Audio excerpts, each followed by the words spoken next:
งหน้าแก้วตาขอยอกเบอร์พากาเป็นอาทิตย์สู่ไทยพี่ชอบพี่ชอบพี่ตัว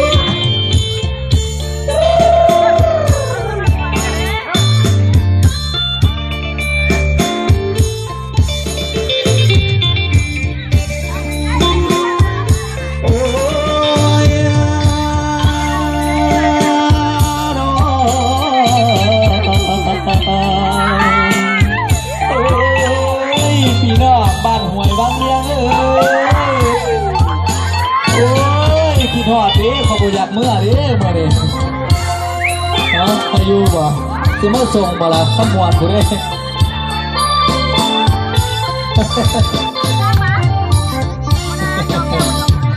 คำเพลงให้โคศกประกาศขอให้พัดของสาวผู้ไทยให้นางกลับนั่งเครื่องไปทิ้งผู้ไทยยังคอยต่อบอกนางเอ้ยเขาได้หลายดอกวันนี้สิงให้อยู่บนเขาสางว่าน้องเปิ้ลนั่งติดเนื้อโอ้นี้โค้งยังสูงนี้โค้งยังสูงแค่บอกมันบอกสาวผู้ไทยที่เลยสาวน้อยก็เลี้ยงตัว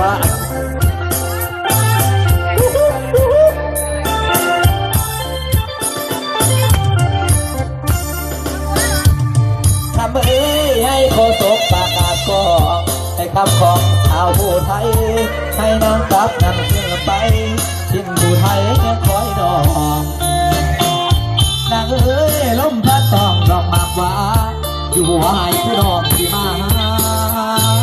ผู้ดีน้องนางเอ้ยล้มพัดก็ดอกนาคาไปคือน้องที่มาใหม่มาเป็นนครฟังไกลไกลไกลเสียงไม่พัดลงไม่พัดลงลงสาวผู้ไทยมีดำเบยโอ้ยก็บ่มักเด้คนกี่ตัวลำอะไรไม่จะโกหกเว้ย